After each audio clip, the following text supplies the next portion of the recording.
Fox 5 and Hot 97 present Street Soldiers with Lisa Evers. I'm so glad you're joining us for this episode of Street Soldiers on Teen Gangs and Guns. I'm your host, Lisa Evers. For the second straight year, shootings in New York City are down, even in some of the neighborhoods suffering the most from gun violence. But there's one disturbing trend emerging. The age of those pulling the trigger is getting younger and younger. It's a groundbreaking strategy to take gang gunmen, often under 21, off the streets. We've had exclusive access into takedowns with the NYPD's Gun Violence Suppression Division in cooperation with the local district attorneys. The police are asking us to put on these bulletproof vests because many of the suspects that they're about to take down today are wanted for violent gun offenses. The NYPD says shooting incidents in the city declined by 7.3% in 2024. That comes on the heels of a double-digit drop in 2023 of 24.7%. The strategy is to focus on violent recidivists. 2 cars, 4 guns. Riddle that house with bullets, with children sleeping inside. Think about that for a second, right? Those 4 guns come back to an additional 17 shootings. Instead of wide-net gang sweeps, they focus on the small percentage of gang members who are active trigger pullers. We know that these cases are the most single influential factor that drives down violence, period, bar none. We've seen it over and over again. The NYPD says the average age of case subjects continues trending downward. In 2023, the average age was 23. In 2024, that dropped to 21. Many were in their teens when they first fired a gun. There's only a small number of people that commit the larger number of crimes. And if you concentrate on that smaller number of people, you're gonna be more prone to success in terms of bringing in the right person. Many shooting suspects were easily lured into the criminal lifestyle. That should come as no surprise, says licensed clinical social worker LaShawn Paul. I think a big part of that is the lack of prevention and then also intervention, right? So if we're seeing this happening over and over, something's not happening to intercede and make sure that these individuals avoid that life. Brooklyn community leader and sports management executive Tamik Floyd has a mentorship and leadership development program for teen boys called Shooting for Success. His goal is to give them a safe space where they can learn how to make healthy choices and talk about what they're feeling. They don't know how to deal with trauma. So, you're a 12 or 13, 14-year-old and your best friend gets killed. You don't know how to deal with that. So you internalize that, and what we're taught in our communities is we deal hurt with hurt. Let's take this to our panel and find out what they have to say. So joining me for this conversation is Darren Porcher. He's a former NYPD lieutenant and law enforcement expert. Darren, great to have you with us. Thanks for having me. Thank you so much. Also with us is Tamik Floyd. He's a CEO of 3 Keys Management.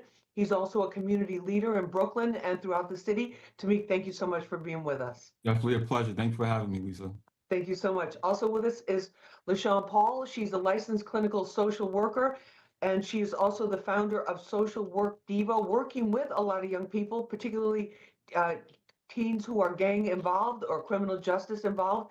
LaShawn, thank you so much for being with us. Thank you so much for having me also. I want to start with you, Tamik, because we've been talking about this for a number of years about what's happening and what you're seeing and what we're seeing and getting reports up from people. Why do you think the age of some of the most violent shooters is getting younger? These young kids are very impressionable, and it's sad to say a lot of these kids are stuck within the 4 corners of where they come from, these underserved communities, so they really adapt to what they see. Being a community leader and being an individual that grew up in these neighborhoods, I understand that at that age, I seen a lot of drug dealing and killings and a lot of violence. So that sticks with you, so I think it's our job as community leaders to bring positive influences to the neighborhoods. LaShawn, what about the age? Because some of the age, when the investigators and the detectives tell me the age of some of these kids, it's really mind-blowing. You're thinking 13, 14, 15, they're out there. Other kids are doing sports or doing activities. They're planning their future. They're going to social events and birthday parties. And yet these other kids are just living a completely different life. What is that all about? I think a big part of it is the lack of resources, right? Sports and those sort of things are very expensive, especially in New York City. And you also have where you're moving a little bit further from just geography. So not only what you see, but what you experience through social media and other different things that take you outside of like your streets to other different things that completely have an impact on youth at that developmental milestone, which is like a very impressionable age. And I think that that plays a significant role, especially 13, 14. And I'm sure Darren can probably even expand on the law enforcement piece where a lot of these younger kids are doing it. So because of the like the time frame in regards to like going to juvie versus tried as an adult. So I think that plays a significant role also.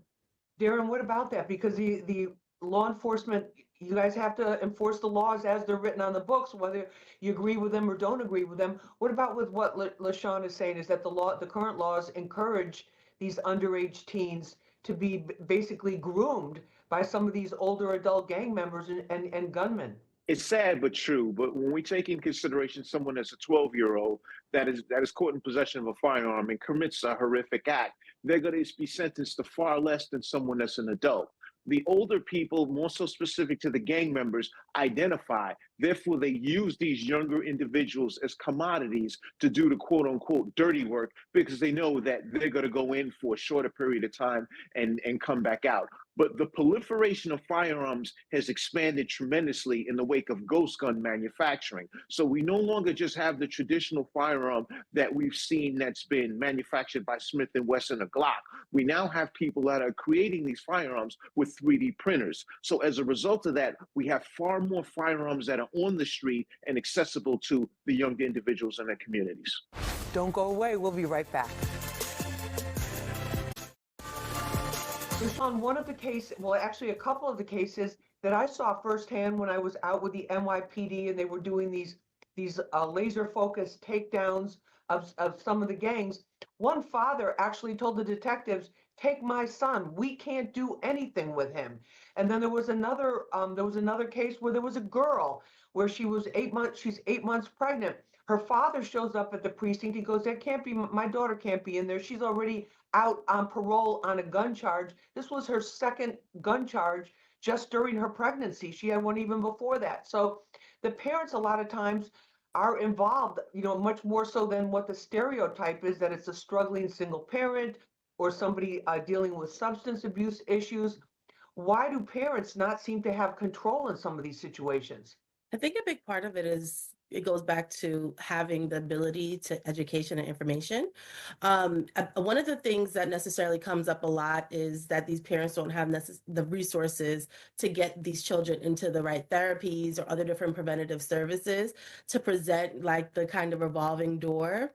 And a big part of it too is the parents themselves are somewhat overwhelmed by life.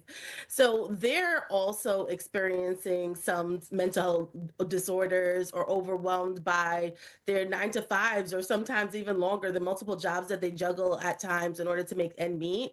So even when they are involved, they don't necessarily have the parent education necessary to maybe manage what's really going on and to really stay on top of things. Tamik, what are they influenced by? Because you brought a number of programs to various communities to try and help these the boys. They're still boys, a lot of them, to give them alternatives and give them ways to be productive and not get in trouble and not get on the wrong side of the law.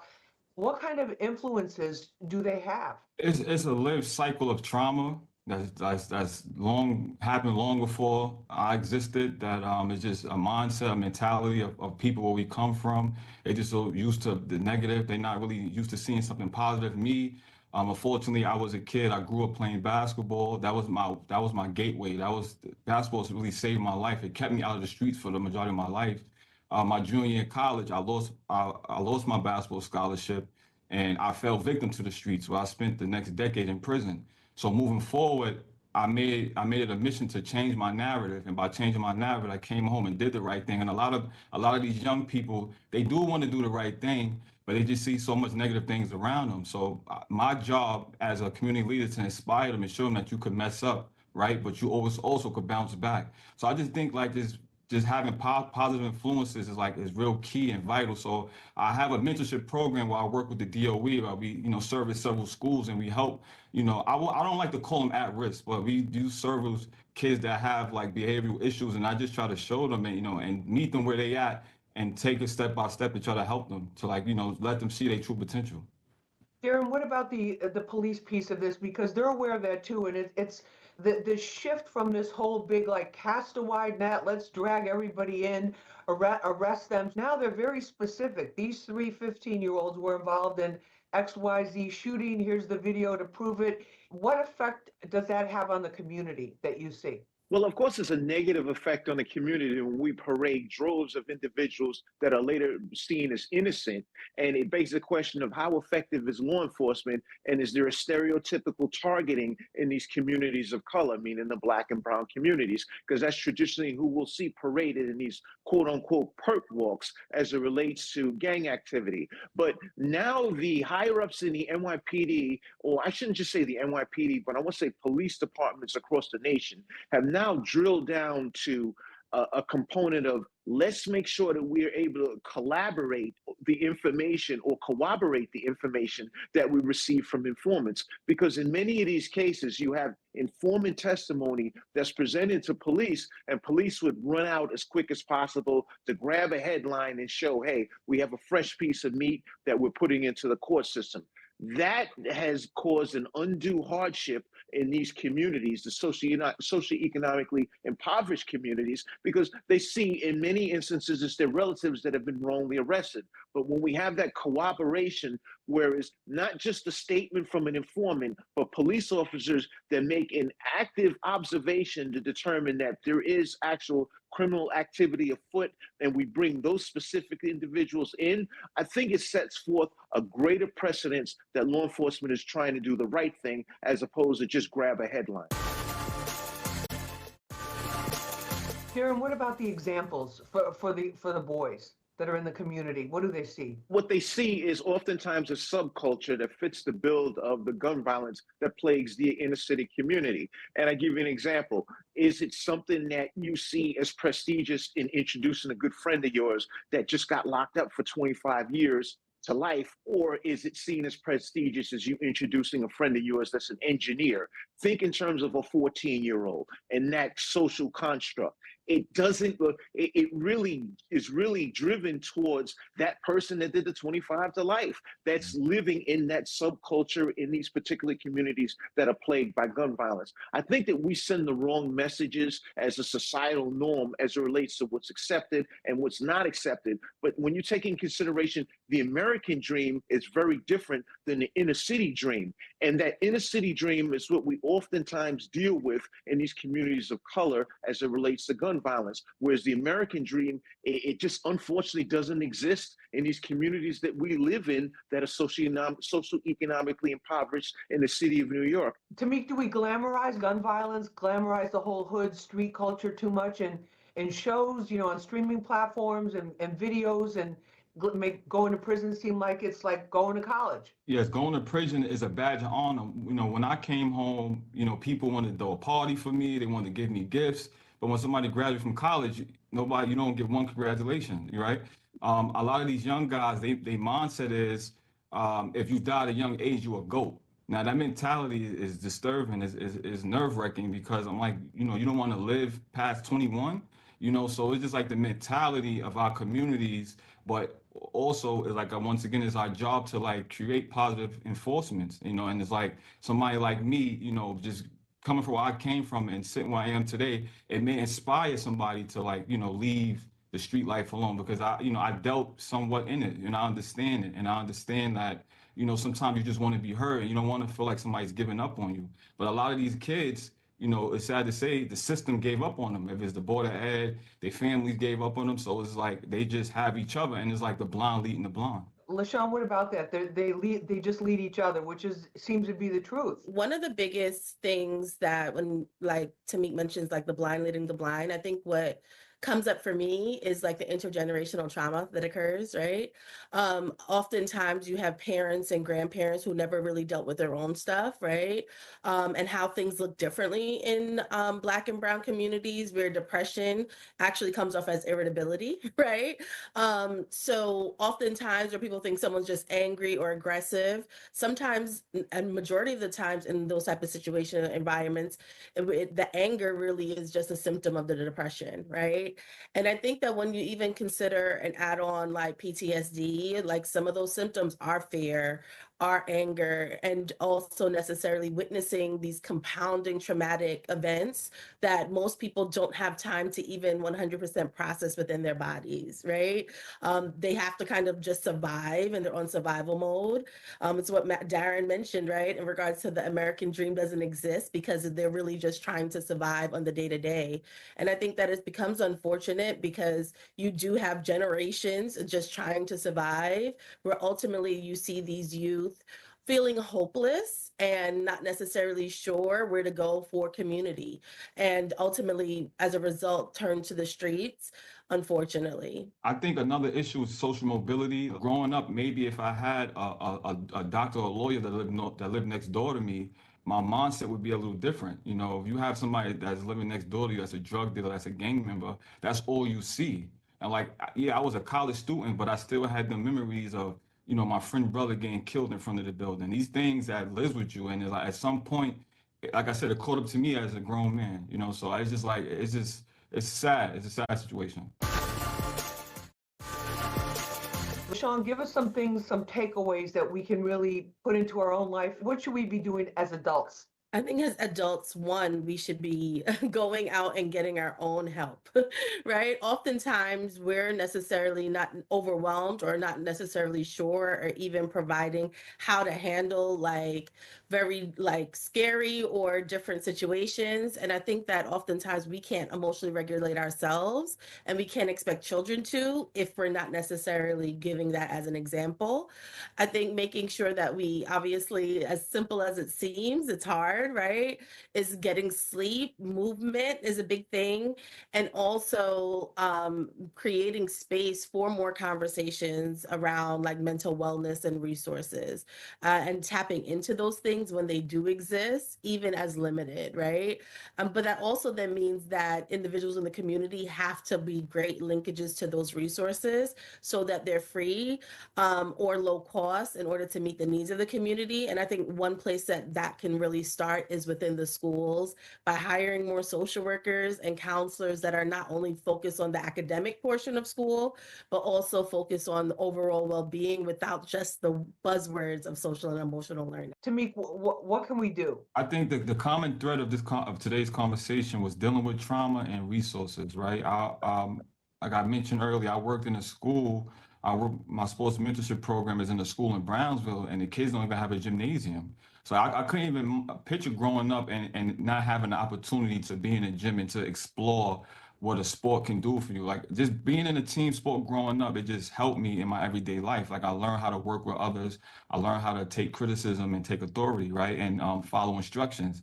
And these are the principles that can help you throughout life. It's not really about the sport. It's like the components of sport, right? So I just think obviously it's just us as on our platforms to just push these people that's in power to like really provide for these kids anyway, by any means. Darren, what about that in terms of what we can do, in terms of what law enforcement can be doing and our communities? It needs to be a more collaborative approach. It needs to consist of elected officials, community leaders, law enforcement, and common citizens. And when I say common citizens, meaning the disenfranchised teenagers in these communities. Because what happens is, in many aspects, the community leader does have a voice, but that disenfranchised population that comes from the inner city does not. And it's essential that you give them a seat at the table. And so when you have that collaborative approach, it needs to be ongoing. It's not, look, okay, we have a meeting every 6 months and that's that. I'm a firm proponent in having social workers in precincts because there's so many things that you deal with as a police officer that you are not trained to do. And case in point, a police officer deals with a domestic dispute, they'll deal with a situation involving child abuse, etc. there's a very limited vision. It's either take somebody into custody or refer them out. But if you have someone like a social worker that's paired with the police officers, you can introduce that information immediately on site. And it may not be a situation where you have to do an outsourced referral. But it goes back to, as I mentioned, having those people having seats at the table, coupled with employing social workers in these police precincts, I think that'll be a step in the right direction. Thanks for joining us for this episode of Street Soldiers on Teen Gangs and Guns. You can watch it again and share it on our Fox 5 NY YouTube page and see many episodes on our Fox Local app. Just click Watch and you'll see our show playlist. Remember, use your mind. It's your best weapon. I'm Lisa Evers. Let's push for peace, love, and justice for all.